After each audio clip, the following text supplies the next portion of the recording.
Harassment? That's just your imagination. Let it go. Jim spoke harshly to my concern. Just when I thought I could rely on my husband back from his business trip, I couldn't believe how cold he was. It's one thing if it's just me, but what if something happens to our kid? As the identity of the person remains unclear, my anxiety and unease only grow. I won't bother you, so we divorce.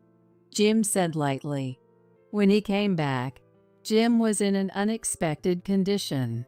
The small plane he took during his business trip had crashed, leaving him paralyzed from the waist down.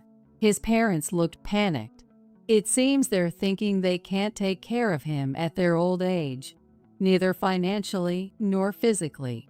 But Jim, far from worrying about his future, smirked. Annoyed by his transparent motives, I confronted him with the truth. What?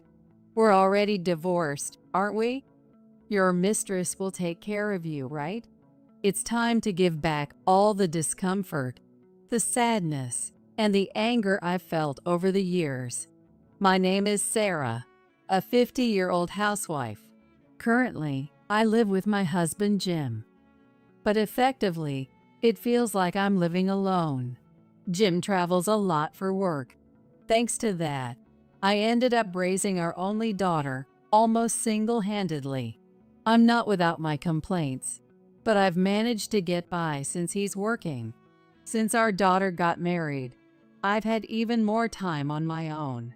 I've been getting better at spending my time alone, like collecting my favorite dishes or growing herbs in the garden to make herbal tea.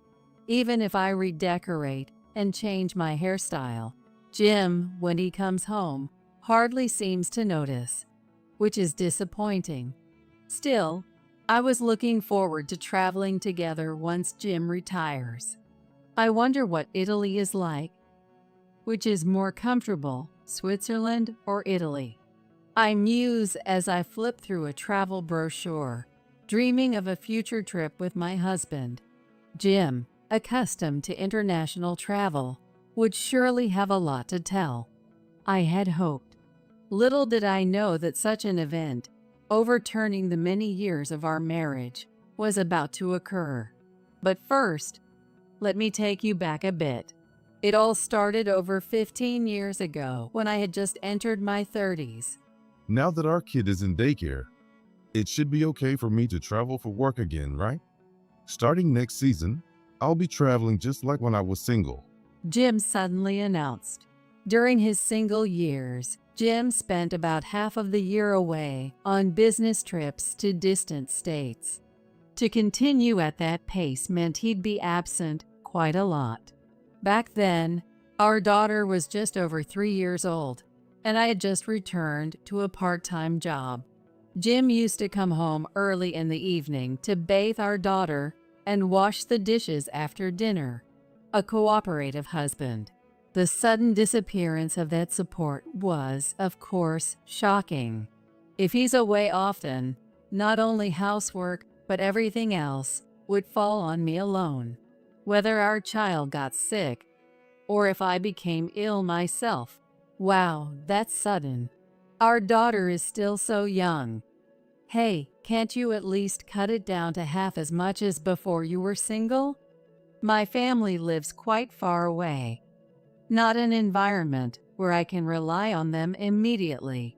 Jim's family is closer, but still an hour away.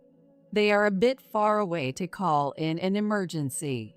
I felt quite anxious, but Jim just frowned. Can't help it. I've been holding off because of our family. I'm working for us. Don't complain. Indeed, there was a vast difference between Jim's income and mine.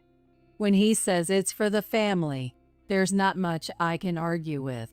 Ultimately, Jim quickly resumed a life filled with business trips. When he wasn't traveling, he'd come home late, and the time he spent at home decreased significantly.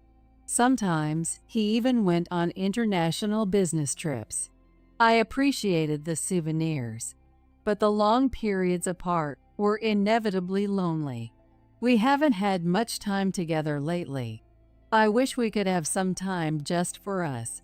But Jim just laughed it off and didn't take it seriously. Instead, he took me out to eat with our daughter. I was happy to have a break from household chores and enjoy a good meal, but still, it's frustrating not being able to be together. That kind of life continued for about 2 years. When I went to pick up our daughter from daycare, I was told something unexpected. Your daughter said she doesn't have a dad at home. Are you guys living separately or something? The young teacher asked me cautiously. She approached me secretly when no one else was around. Realizing she suspected separation or divorce, I hurriedly explained. No, that's not it. He's here. But he comes home late and he's on business trips a lot. My daughter seems to think of him as someone who comes to play occasionally. I think she knows he's her father, but she meant that she rarely sees him at home. The teacher understood and apologized, but I felt a tightness in my chest. The cooperative man from when our daughter was a baby was gone, and recently Jim had become a husband who hardly participated in parenting. For our daughter, he might as well not be there. I continued to raise our daughter alone, and as she was about to graduate from high school, strange things began happening around me in my mid-40s. I started receiving persistent harassment. At first, I thought it was my imagination. The flowers at the entrance began to wilt easily, and just when I thought they had bloomed, they were torn off. I'd also find garbage thrown in our small yard. The tires of my bicycle, which I had just pumped up, were inexplicably flat. Upon closer inspection, several nails were stuck in them. The doorbell rang, so I looked through the monitor, but no one was there. I hesitantly opened the door after a while, and what met my eyes was a big drawn line. Someone had scribbled with a black marker on our white wall. When I asked the neighbors, it turned out that my house was the only one experiencing this. It finally dawned on me that someone was deliberately targeting my house to cause harm. No one had seen any suspicious figures, but it was creepy not knowing who it was. I immediately consulted Jim, scared, but his response was unbelievable. Harassment? That's just your imagination. Let it go. He said as he loosened his tie, clearly showing his annoyance. I was disappointed that he didn't offer to help. I couldn't help but grumble. You could at least listen to what I have to say. You've been so cold lately.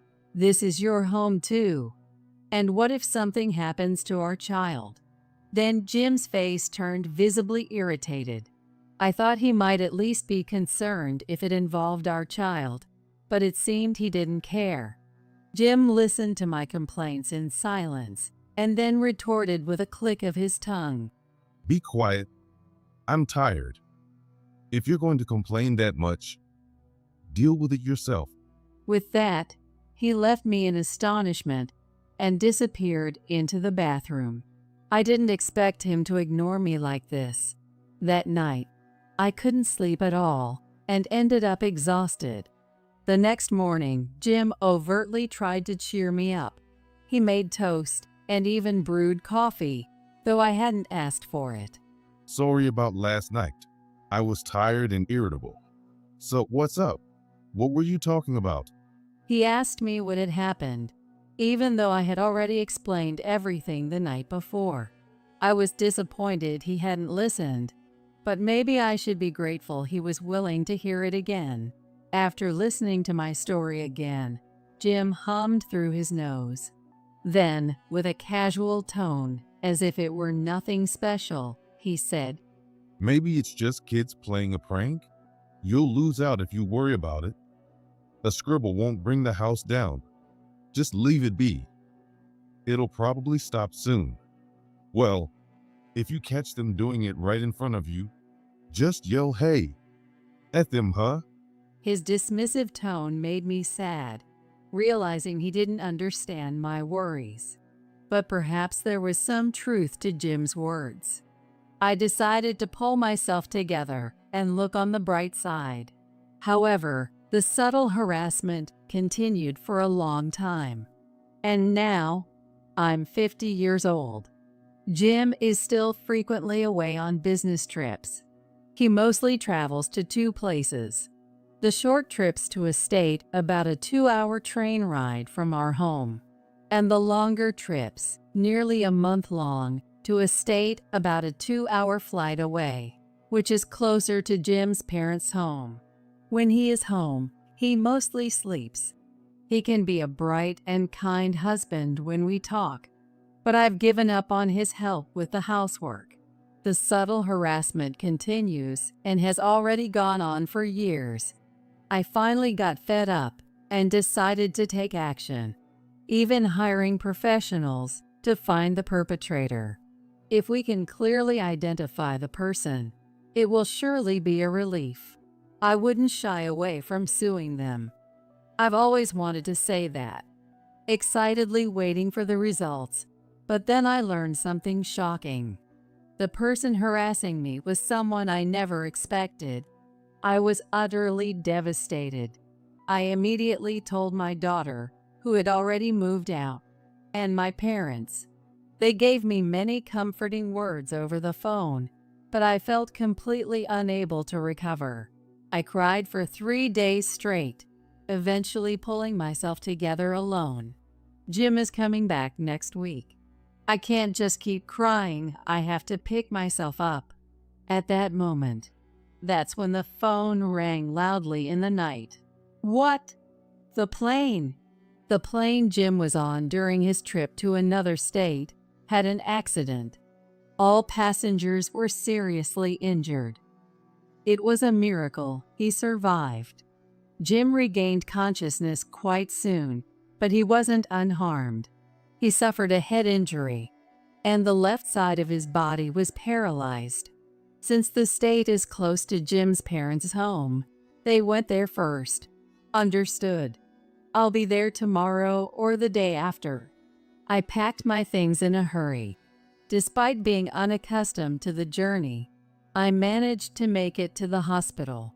As I approached his room, an unexpectedly cheerful voice reached my ears. Lucky to be alive. My right hand's still good. I sighed and opened the door.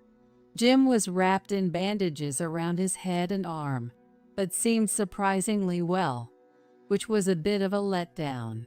Noticing me, Jim managed a somewhat awkward smile. His parents noticed me and stood up to greet. Sarah, we're going to be a burden on you from now on. His mother Bonnie told me that. From now on, huh? I murmured to myself. I must have looked quite stern. Then Jim's father, Michael, said gravely, It's tough to burden a wife at this age. If it's too hard for you to care for him alone, we understand if you want a divorce. His voice was filled with pain. I almost interrupted him, saying not to talk like that. As I bit my lip to hold back, an incongruously light-hearted voice was heard. So Dad agrees too. I think the same. Let's get a divorce since we don't want to be a burden. It was Jim who said so. Despite his severe condition, Jim was grinning, not seeming anxious about his future at all. This bizarre scene even startled his parents, but I already knew why Jim was saying such things.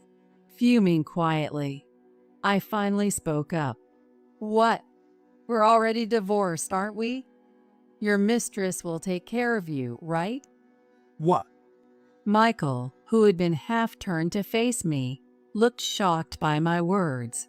It must have been a bolt from the blue for him, so his surprise was understandable.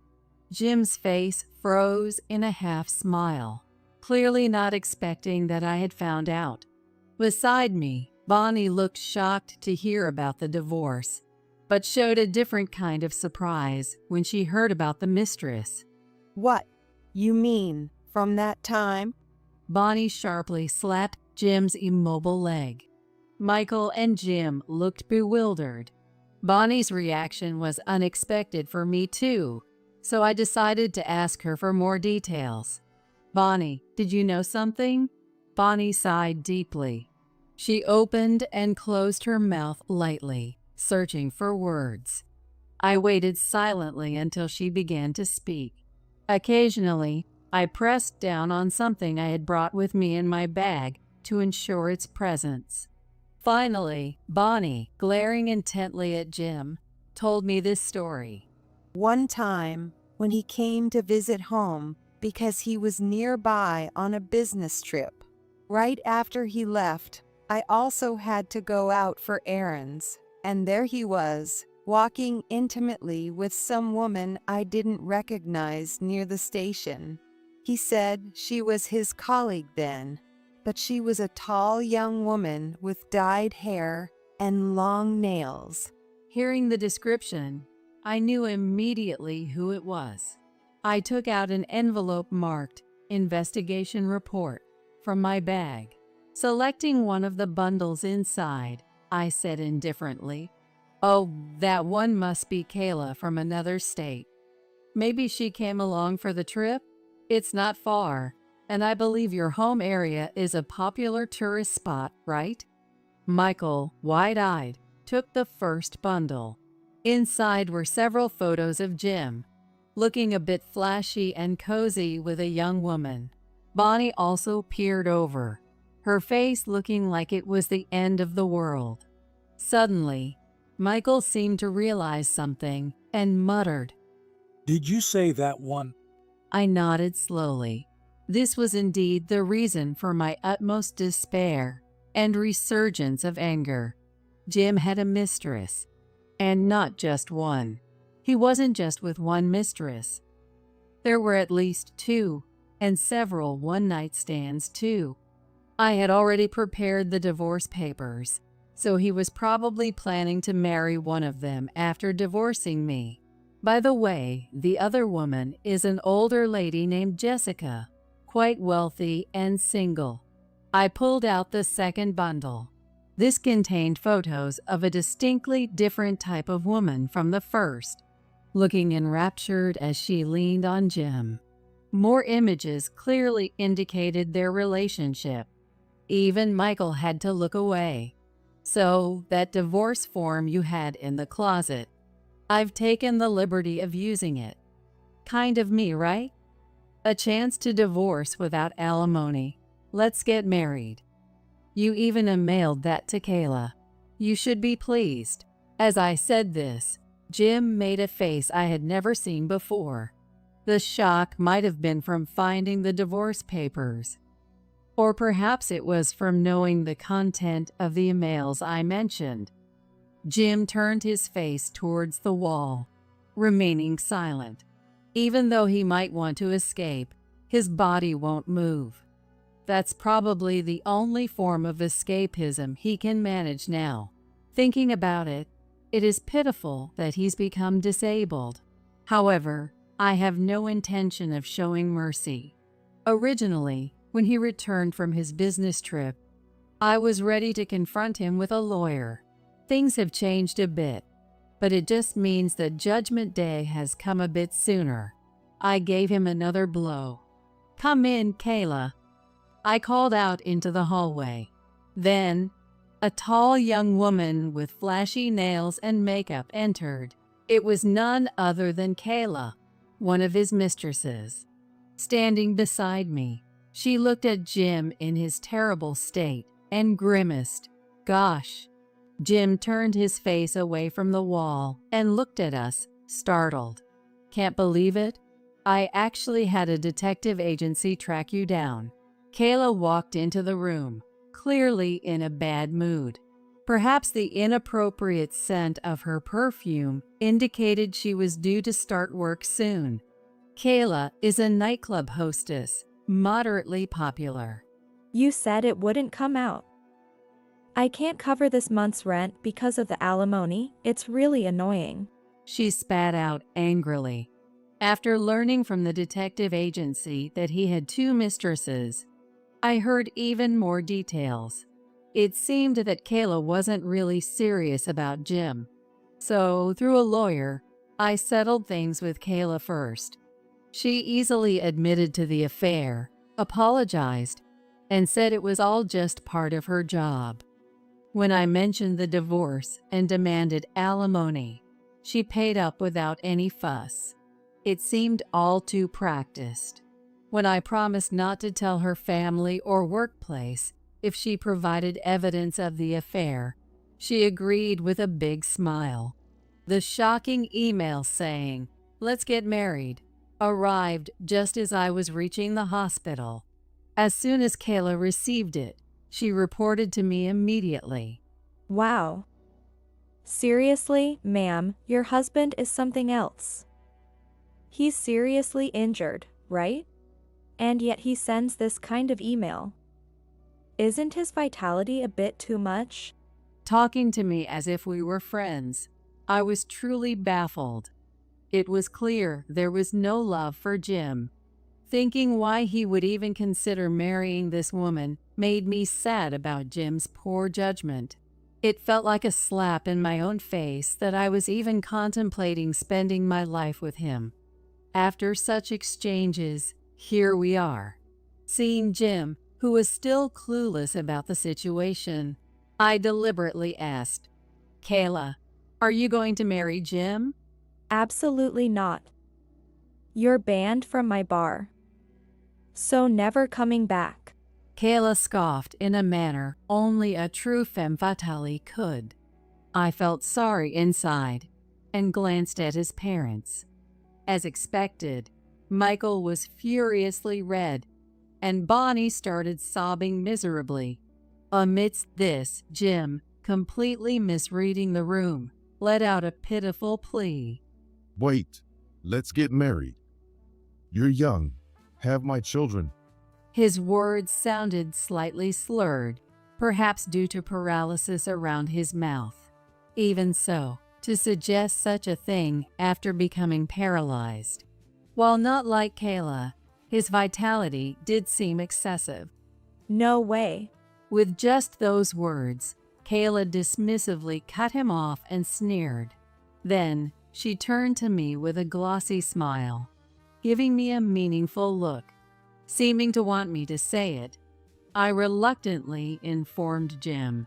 Kayla's actually getting married to a very wealthy man soon. You were just a client, not a lover at all. She acknowledged the physical affair, though. Watching Jim's reaction, his face drained of color as he was struck speechless. It seems he was completely unaware of everything. At that moment, Michael raised his voice, sounding close to tears. Can't you even tell when someone is serious about you?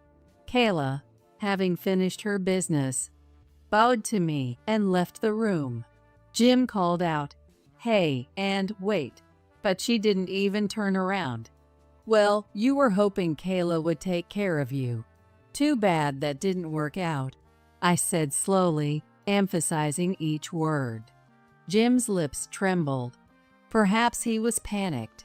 I could see sweat beginning to form on the tip of his nose, which hadn't been there before.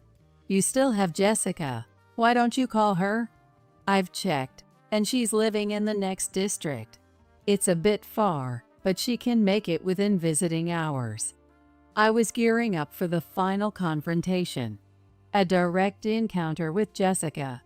After all, the years of harassment I endured were what led me to discover Jim's infidelity. It turns out the culprit was Jessica. Since Jim wasn't helping, I decided to resolve it myself. With the little money I had from my part-time job, I hired a detective agency to find the perpetrator, and it turned out to be Jessica, a woman nearly 70 years old living in the next district, with whom I had no prior acquaintance. However, I knew the name of the area. It was one of Jim's frequent business trip destinations. I had them investigate whether Jessica had any connection to Jim. Initially, I wondered if she bore some grudge, but it turned out to be an affair. I couldn't have imagined Jim would be involved with an elderly woman, almost old enough to be his mother. Despite being shaken, I asked for further investigation to see if there were more crimes, and the evidence just kept coming. Overwhelmed by the situation, I had them also check our house. Finding the divorce papers made me feel as though God was on my side. Jessica is quite an older woman, very wealthy. Seems she's contributed quite a bit to him. Not a penny has come my way, though. I explained to his parents while Jim averted his eyes. But as I finished speaking, he defiantly said, Yeah, that's right. That old lady is totally smitten with me. As you said, she's got money. Even if she's old, she can hire a caregiver. I'll leave my nursing to her. Since Jim couldn't use the phone by himself, I helped him operate the smartphone. The thought that this was our last cooperation as a couple, I was utterly distasteful. Bonnie was already crying inconsolably. It's not surprising to hear that your own son has not one, but two mistresses, and one of them is about your age. It would bring anyone to tears. I'm in the hospital because of a plane accident. Don't worry, I'm alive. Just a bit of trouble with my body. Can you come now? My parents are here too, and I'd like you to meet them. Jim said in a feeble, coaxing tone. Considering his attitude just moments ago, it was the worst feeling. While waiting for Jessica to arrive, which would take a few hours, I stepped out of the hospital room with his parents. We talked about what comes next over some chilled coffee. His parents apologized repeatedly. I hold no grudge against these two, but I did tell them that it's best if our paths diverged here. Eventually, Jessica arrived at the hospital room full of energy, unaware of the chaos she was walking into. Yet, considering the long harassment she inflicted on our family, I thought it fair she feels a bit of discomfort. You. As Jessica walked into the room and saw me, her eyes narrowed angrily. She approached me aggressively, spitting as she yelled, Why is his mistress here? I was taken aback, momentarily not understanding what was being said. But as soon as I grasped Jessica's meaning, all the pieces fell into place. Did you not know that Jim and I are married? Jessica's eyes widened in shock, and her mouth fell open. I bit my lip in realization. Then Michael asked her, What's going on? You are Jim's mistress, aren't you? The woman here, Sarah, she's legitimately Jim's wife. Jessica stood frozen, her expression one of utter confusion. I wondered if she was okay, but then she staggered. I tried to catch her, but she pushed me away. Bonnie, who had been crying, offered her a chair, and Jessica collapsed into it weakly. Jim, though looking uncomfortable, cleared his throat and addressed Jessica.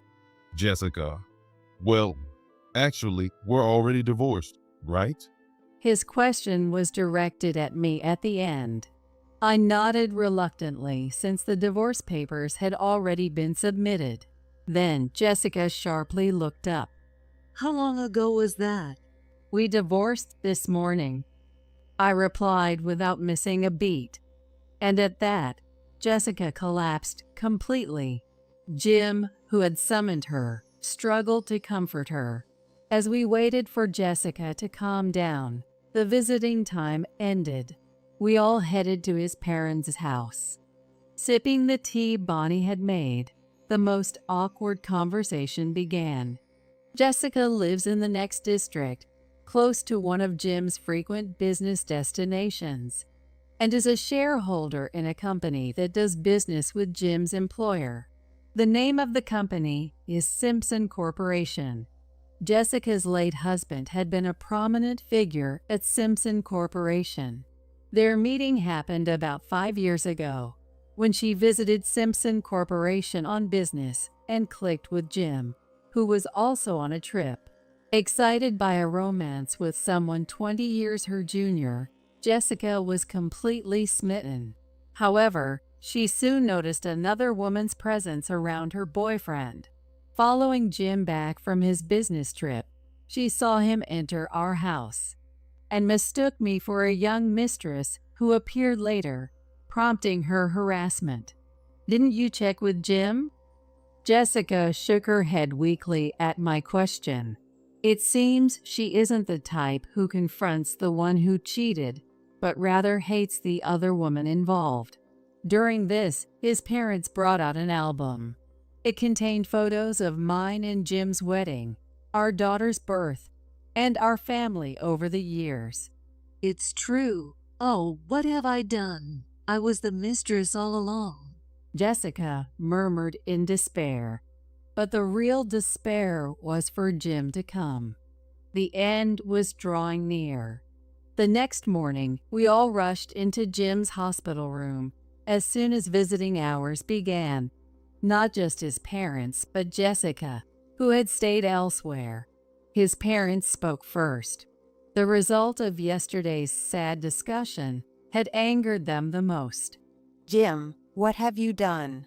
We told Jessica about Kayla yesterday. Sarah, of course, but this lady too. How much they've been hurt. How could you deceive even your parents?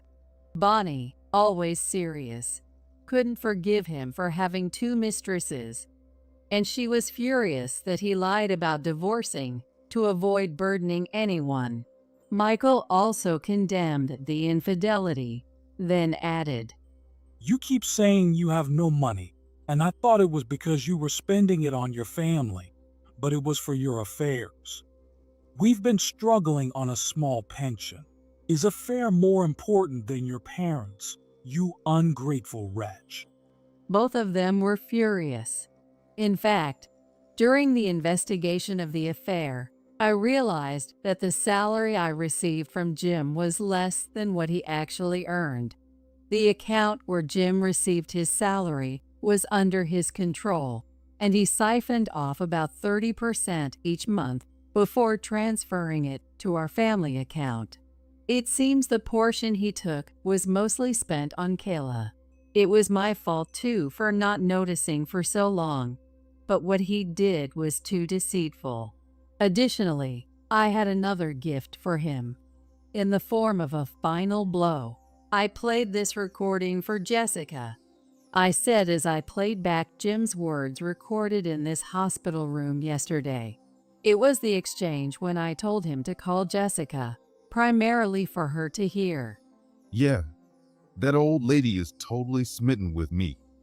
As you said, she's got money. Even if she's old, she can afford a caregiver. I'll leave my nursing to her. Jessica's sobbing when she heard Jim's voice was intense. The word anguish seems created for such moments. It looked so severe that it even made the past harassment seem negligible. I began to worry if perhaps I had gone too far. I can't forgive you. I trusted you. Jessica said before she left. Having lost Jessica, who was supposed to take care of him, even Jim turned pale. Had he not imagined that calling her here would lead to this? It made me realize how oblivious he could be. From the next day, Jim's parents stopped visiting him. There was no communication with Kayla. Jim tried to reconcile with Jessica over the phone, but she was bedridden with despair, and instead her furious relatives confronted him harshly. Jim was abandoned by his mistresses and disowned by his family, with half his body paralyzed, alone. How he planned to live was beyond me. Not that it was any of my concern anymore. After everything was settled, I moved out of the houses I had grown used to. I relocated to a condo perfect for living alone. Just before moving, his parents visited and handed me the alimony Jim owed me in one lump sum. We'll consider our son as if he never existed. We're sorry for the trouble. His parents said one after the other. They were still incredibly angry and showed no signs of forgiving Jim, and they promised to ensure he wouldn't contact me. With all this unexpected money, maybe I should take a trip abroad, now happily single and living well. Jim's actions over the years were so egregious that I squeezed $15,000 in alimony out of him. Although I didn't take any for the affair itself, as Jessica was truly unaware, I did demand compensation for the harassment, which was promptly paid and apologized for. I had already received $5,000 in alimony from Kayla, so now I find myself unexpectedly wealthy. A cold wind blew in my heart, but my wallet was warm. Perhaps I'll take a long overseas vacation with my daughter. I'm going to go on the path to please myself from now on.